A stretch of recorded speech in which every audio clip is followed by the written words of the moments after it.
Definitely not the outcome we'd hoped for from game one against the Brewers, from pitching explosions, offense falling asleep, and moves that are going to need to be made. All that and more today on the Locked On Diamondbacks podcast.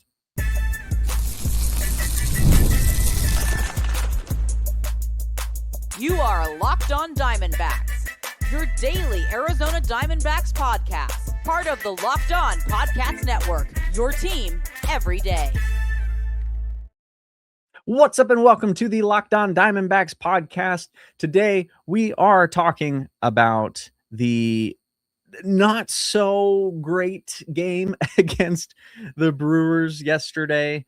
And we're also going to be talking about today. We're going to be talking about a potential bullpen mix-up. Is it time to start moving things around, send people down, call people up? We do have quite a bit of depth, so is it maybe time to start using those? Speaking of, we're going to be talking about one particular character that I think is going to be getting the call up. There's no confirmed news on this, but if you kind of read between the lines a little bit, I think this is who we're going to expect, and that is Cade Stroud. So we'll talk about that. And we're also going to preview today's game, game 2 against the Brewers in Milwaukee. So, oh, by the way, my name's Daynen Biggs. I think I don't know. I don't know if I mentioned that. I think I might have skipped over that, but that's okay. That's not why you're here. I assume. I don't know. If you're here just for me, first of all, it's nice. Second of all, it's a little strange. Anyway, so yesterday's game did not go the Diamondbacks' way at all. I'm not going to go super in depth on how the game went yesterday, but I will say Diamondbacks lost 13-2 because of an 8-run 6th inning. We talk about the big inning. Boy, was there a big inning. I'm not going to... This actually does tie into a little bit what we're going to talk about. Those 8 runs came off of Andrew Hoffman, who came in the 6th and just completely lost it. But was it his fault? Yeah. But the inning started with a runner reaching. Actually, what was that very first? I remember how the rest of the inning went. How did the very first runner score or get on base? The first runner singled on a ground ball. Okay. So he gives up a single. No big deal. But then David Hamilton bunts to get on base. Good baseball from the Brewers in this inning. I will say. I have to confess that good baseball. There's not much you can do. Good base running. And then followed by another bunt that Joey Ortiz reached base on. So 2 bunt singles following a single to the outfield. So the bases are now loaded and nobody out. So that's the kind of small ball that the Brewers have been playing and been playing pretty well this whole season.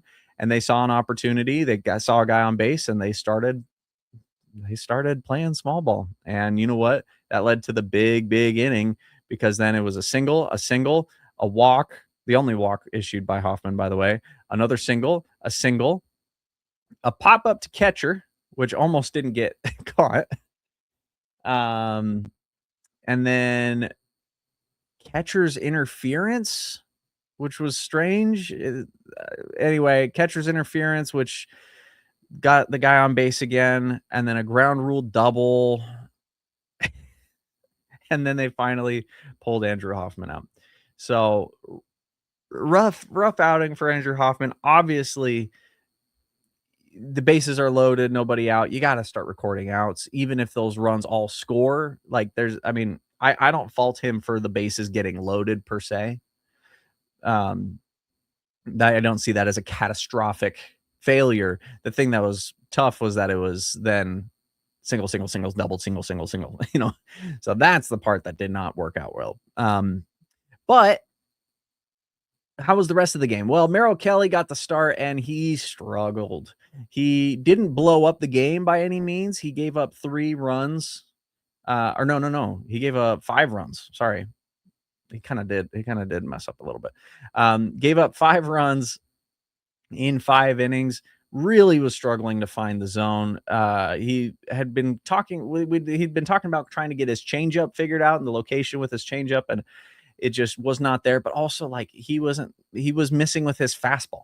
Like, he just couldn't get it in the zone. He was struggling, very visibly frustrated the entire game, and definitely not feeling like himself.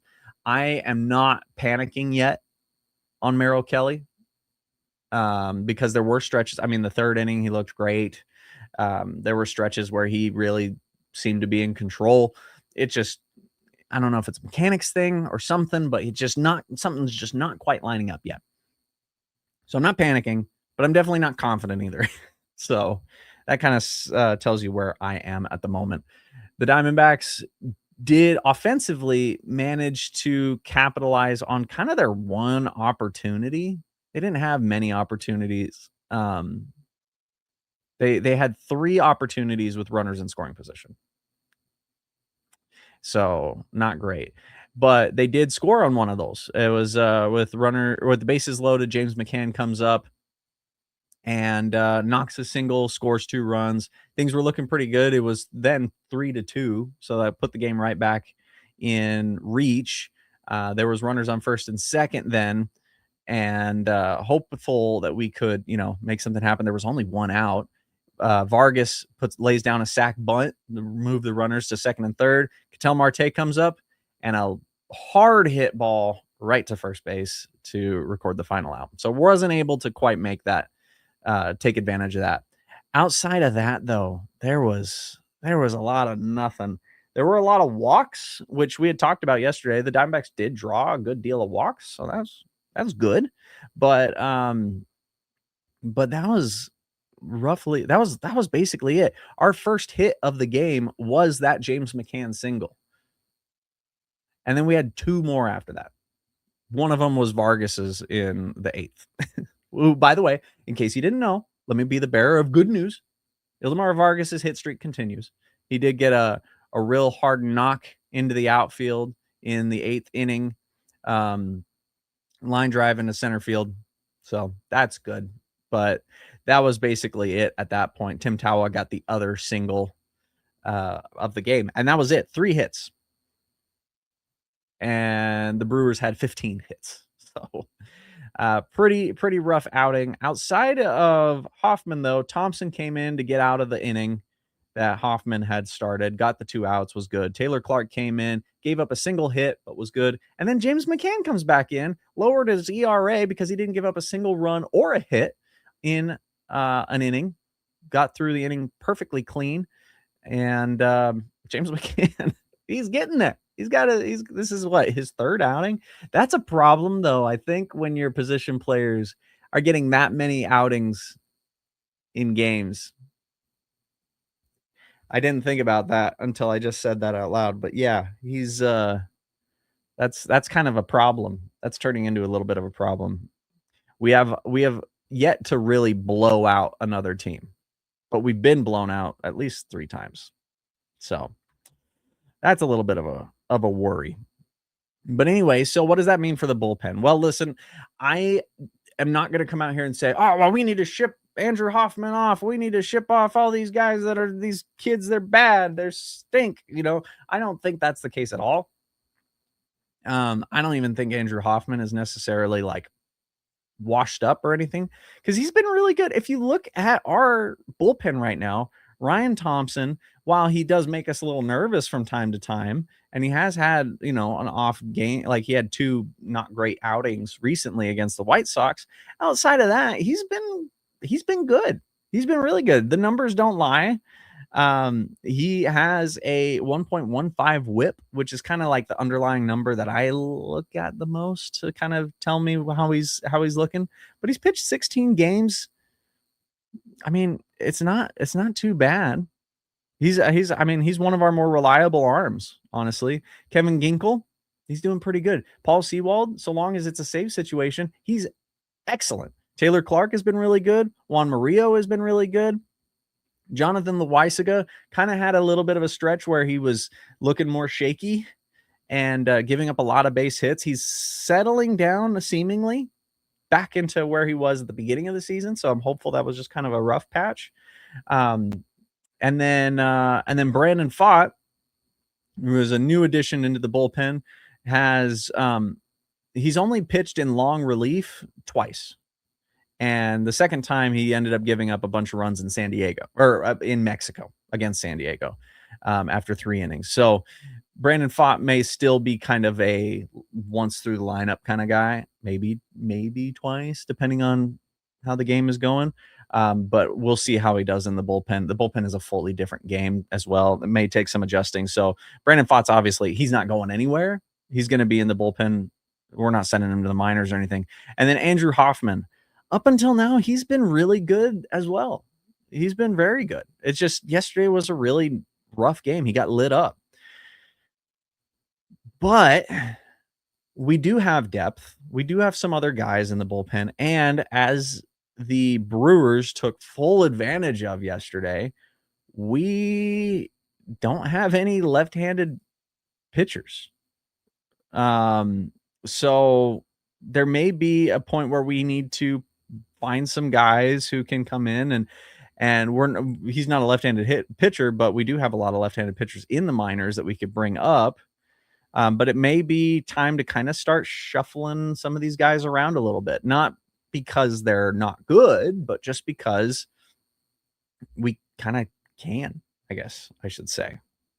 So anyway, we're going to talk about that right after this short little break.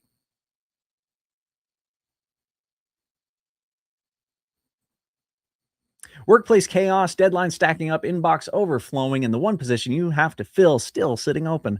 When the pressure's on and you need the right hire, this is a job for sponsored jobs. Indeed Sponsored Jobs helps you reach the people who actually fit what you're looking for: skills, experience, location, so you're not just hoping the right candidate stumbles across your post. And here's a stat that says it all. In the minute that I've been talking to you, companies like yours have made 27 hires on Indeed, according to Indeed data worldwide. Spend less time searching and more time actually interviewing candidates who check all your boxes. Less stress, less time, more results. When you need the right person to cut through the chaos, this is a job for Indeed Sponsored Jobs. And listeners of this show will get $75 sponsored job credit to help get your job the premium status it deserves at Indeed.com/podcast. Just go to Indeed.com/podcast right now and support our show by saying you heard about Indeed on the Locked On Diamondbacks podcast. Indeed.com/podcast. Terms and conditions apply. Need to hire? This is a job for Indeed Sponsored Jobs. ED is way more common than most guys think. Millions of guys deal with it at some point, and that's exactly why HIMS offers a straightforward way to handle it. HIMS connects you with licensed healthcare providers online, giving you access to legitimate ED treatment options from the comfort of your home. No awkward appointments, no pharmacy lines, just a straightforward process that makes it easier to take care of yourself. The whole process is simple. You just complete a quick online intake and a provider reviews your information. If treatment is right for you, it ships directly to your door in discreet packaging, which makes the whole experience feel private and stress-free. To get simple online access to personalized, affordable care for ED, hair loss, weight loss, and more, visit hims.com/lockedonmlb. That's hims.com/lockedonmlb for your free online visit. hims.com/lockedonmlb. Prescription required. See website for details and important safety information. Sildenafil is a generic version of Viagra. Viagra is a registered trademark of Viatris Specialty LLC. HIMS is not affiliated or endorsed by Viatris. And we're back. I want to say thank you so much for making Locked On Diamondbacks your first listen of the day. It means the world to me. And if you want ad-free episodes, you want access to a group chat with me and other listeners of the show, you can tap on the link in the show notes or go to lockedondiamondbacks.supercast.com. My dogs are really excited about that, about the Everydayer Club. So definitely go check it out. Okay, so let's look at some possibilities here. Let's say Andrew Hoffman gets optioned to Reno, not necessarily because he's a bad pitcher or because he's unreliable. I can't stress enough how much I think Andrew Hoffman really does have what it takes to be a major league bullpen arm. And maybe this doesn't even happen. I don't know, but let's go off of the assumption that Andrew Hoffman is going to be sent down to Reno, at least for a little bit. He got used up a pretty good deal. We could maybe use somebody in the bullpen more immediately. So who do we call up? Well, it's probably going to be somebody on the 40-man roster. And if you look, yesterday in Reno, we used a lot of bullpen arms. We used a lot of guys out of our bullpen yesterday in a pretty tough game. But there was one player we did not use, and that one player was Cade Stroud. So why do we think that is? Well, sometimes that will happen where they say, hey, don't play this guy because we're probably going to call him up tomorrow or this week or whatever. So they do communicate that sort of thing. Cade Stroud is on the 40-man roster, so it's not like we would need to select a contract or get anything, whatever. It's not like we'd have to DFA anybody, so we could very easily just send Hoffman down to Reno, call Cade Stroud up, and then if in a few weeks or a week or whatever, we'll go, all right, well, you know what? Let's actually switch back. We can just do that. That's the beauty of the 40-man roster. So why Cade Stroud, though? Because if you don't remember, Cade Stroud got traded from the Orioles for Blaze Alexander. Not just Cade Stroud, actually. We traded Blaze Alexander for Cade Stroud, and we also, I'm going to pull up their name so I don't mess it up because I always do. Actually, I need to pull up the pronunciation for him, but infielder Jose Mejia and right-handed thrower Wellington Aracena, probably. Sorry. Both of which are like low A, high A guys. They're not even double A yet or anything like that. But the real headliner of this trade was Cade Stroud. Now, we brought in Cade Stroud in spring training, and he did not do great in spring training. He had a 10.57 ERA in the Cactus League, so not great. But he did strike out a lot of guys. His K9 rate was higher, like above 10. So like he's still striking out guys, and you know, it's hard to pitch in spring training. It's just how the way it is. But it's also hard to pitch in AAA Reno. Like Reno is one of the it's a hitter's paradise, right?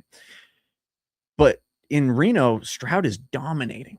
He's doing very, very well. He's allowed a single run, a solo home run in his 9 2/3 innings in Reno so far that he's pitched in relief. He has given up 5 additional hits in those nearly 10 innings, and he has 10 strikeouts, which means he's striking out more. Yeah, he has a 9.3 strikeout per 9 ratio. His walk rate is a bit high. It's 4.7. We'd like that to be closer to 3, or in the 2s, 2 to 3. But his whip is 1.138, which is very low, especially for Reno.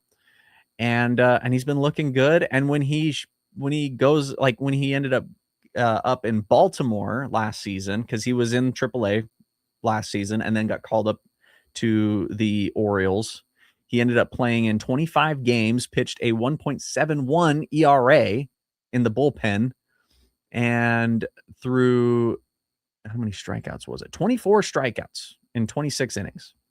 So not too shabby. Fairly high walk rate, still 13 walks in those. So every other inning he was giving up a walk, but not outrageous. Also gave up a single home run and only 5 earned runs in that entire time. So not a bad outing at all from Cade Stroud in the majors last year. So if that last year is any indication of how this year is going to go, then we're looking pretty good. And he's pitching much better in Reno right now than he pitched in Norfolk in Baltimore's AAA affiliate team, where he threw a 4.15 ERA. Right now he's under 1. So not too bad. So is Cade Stroud the guy to call up? I think so. He's a right-handed pitcher, so it's not like that'll add a lefty arm or anything. We do have some promising news from AJ Puck. It sounds like he is progressing much faster than expected, so that's very exciting. He's already throwing bullpens, and he's fully, I guess you could say, he's fully recovered. Now he's just ramping up to the pitching process. I don't know that we have a concrete timeline on when he will be back. But to have AJ Puck back, but then also if Cade Stroud comes up and dominates like he can, then yeah, we're gonna have a problem finding a place for all of our bullpen arms, which is a really good problem to have. So that is promising. I'm not worried about our bullpen yet. I honestly, I'm still very surprised at how well we're handling the bullpen. There are some guys that I feel a little bit nervous when they come up, sure. I'd say right now, Jonathan Loaisiga has been making me a little bit nervous with just the amount of hits that he gives up.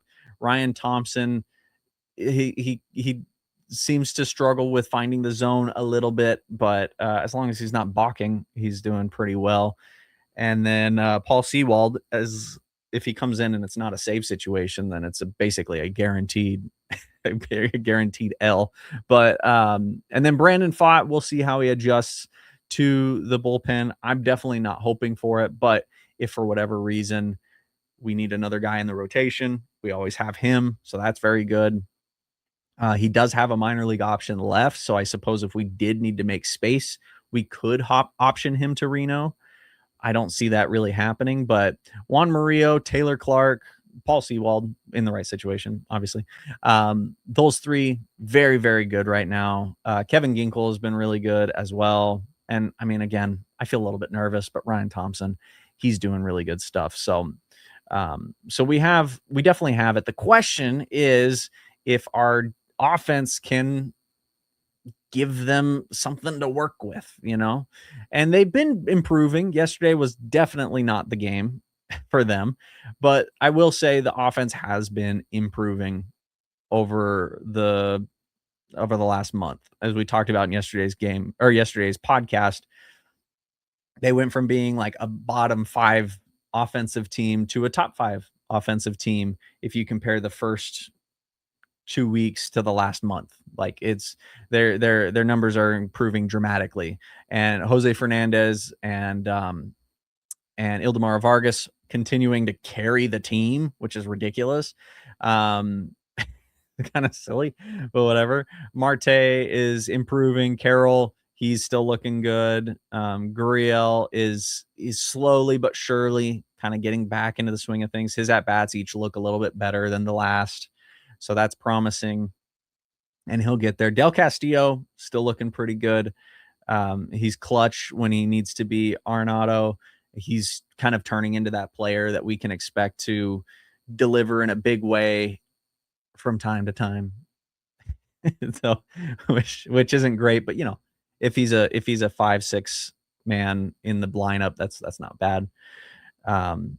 Want to see more from Thomas, and it'd be nice if James McCann could kind of a little bit more often contribute, which he did yesterday. So I'm not going to complain too much there. By the way, James McCann yesterday played catcher, then first base, and then pitcher. He played 3 different positions in the over the course of yesterday's game. So that was kind of funny to see him at first base. Anyway, let's go ahead and talk about today's game and what we can expect and what the keys of the game are going to be. Baseball season is here, and now you can trade every game on Kalshi. Right now, the Diamondbacks are trading at 46% chance to beat the Brewers in tonight's game. Meaning, if you bet $100 and then the Diamondbacks win, you'll get a payout of $209.45. On Kalshi, you're trading against other peers in a live market, meaning there's no house. It's not like the house is going to win. Everybody wins. The peers win, right? Or they lose, I guess. And as the probability changes, you can buy in and out of your position at any time. For a limited time, download the Kalshi app and use code LOCKEDON to get $10 when you trade $10. KALSHI, Kalshi, trade on anything. 18 plus only. Restrictions and eligibility requirements apply. Event contract trading involves risk and may not be suitable for all investors. Prices, values, and available markets may differ from those mentioned. For more information, see kalshi.com/regulatory. All right, game 2 against the Brewers. Now, the Diamondbacks and Brewers are now tied record-wise, and the Brewers are in that ridiculous NL Central right now where every single team is above 500, but the Brewers, as of yesterday, were in last place. They moved up to 4th place, but the series still this series, and then our next series against the Cubs, and then our series after that against the Pirates. I mean, these are 3 teams that I would say we're all fairly comparable to as far as like record and like expectations going into the season and lineups and all that kind of stuff. So these 9 games are going to be very telling about where the Diamondbacks are going to be throughout the season. They're not facing teams that are, outrageously stacked and overpopulated with superstars, but they're not playing scrub teams either that are just full of minor league guys. It's a real challenge. It's a real question of, okay, what kind of team is this? So if the Diamondbacks are the kind of team that can only win against bad teams, then obviously not a great team. But on the flip side, if they lose against really, really good teams, that doesn't necessarily mean they're a bad team either. So this is kind of that mid-tier level, and I'm not calling the Diamondbacks or any of these other teams mid-tier, but I guess you know what I mean. Don't get all offended at that. But so this is a series against the Brewers that we really, really want to win. We definitely don't want to get swept. We haven't gotten swept since the Dodgers series, but we've only lost 2 series this season so far. So one other series outside of the Dodgers series. So we don't want to lose this one either, which means we have to win today and we have to win tomorrow. Now, today's outlook, I'm a little bit more confident in today's outlook. We have Eduardo Rodriguez pitching, which up until the last 2 games, Eduardo Rodriguez was looking like he's going to be one of the best pitchers in baseball.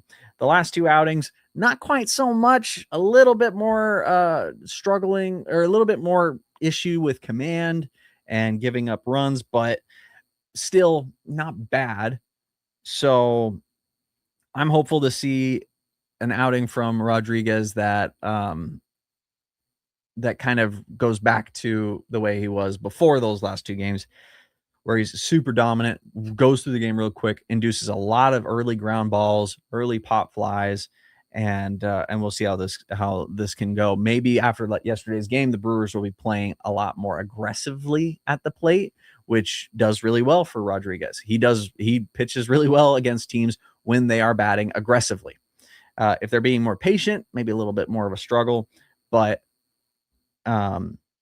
which the Brewers are a bit more of a patient team, but yeah, maybe after yesterday, they will be a bit more swing happy, which is what we kind of hope for. And their pitcher, Brandon Sprout. I'm just going to, I don't think it's Sprout, but it doesn't say how to pronounce it on the MLB app. It totally should. But anyway, he has an ERA of 6.45 right now over 5 games. 20 strikeouts and 22 innings pitched. It looks like he averages anywhere between 4 and 5 innings pitched per game with a whip of 1.57. So not stellar by any means. Something that I think this offense can take advantage of if they can just get if the Diamondbacks can be patient with their at-bats, wait to see the pitch that they want to see, and really make sure it's what they want, then yeah, I think they're going to do great. When the Diamondbacks struggle is when they get too aggressive and they swing at the first pitch that looks like it's a strike and then they ground out or something. I'd love to see a patient Ketel Marte today. Marte, when he's patient, is very dangerous. He went 0 for 3 yesterday and made a lot of good contact, a lot of hard outs, but they were outs. So wasn't exactly what he was looking for, was it? So we'll see exactly how our offense is able to deal with that. If we can induce a early bullpen outing from the Brewers, then that helps us out. for game 3, though game 3 is definitely going to be a bit more of a challenge as that one. I anticipate a pitcher's duel with that one as Michael Soroka taking on Brandon Woodruff. So Woodruff, by the way, is looking pretty darn good with a whip of 1.01. Doesn't give up a lot of base runners. He goes deep into games. He has a 3.77 ERA, so it's a bit high, but and a lot of that actually comes from his last start against the Pirates, where he gave up 3 earned runs in 5 innings. So that was his one loss. So he's coming off of a loss. Maybe that bodes well for us, but I'm not going to count on it. Michael Soroka is going to be getting the start in game 3, though, so that's promising. So hopeful for that. Anyway, only time will tell. We're going to have to watch this game tonight, see how it goes. Please leave your thoughts in the comments below on YouTube. That's the best way to reach me. Be sure to follow us on X, Instagram, Facebook, and TikTok at Locked On Diamondbacks. We're on YouTube as well as every other place you get your podcasts. If you want to see more of me, you can find more of my YouTube channels and projects at my website, slackshack.tv. And if you never miss an episode, the Everydayer Club is built for you. Get Locked On Diamondbacks ad-free, plus members-only Discord access, and more. Head to lockedondiamondbacks.supercast.com to join the club. Thanks again, and I will see you tomorrow.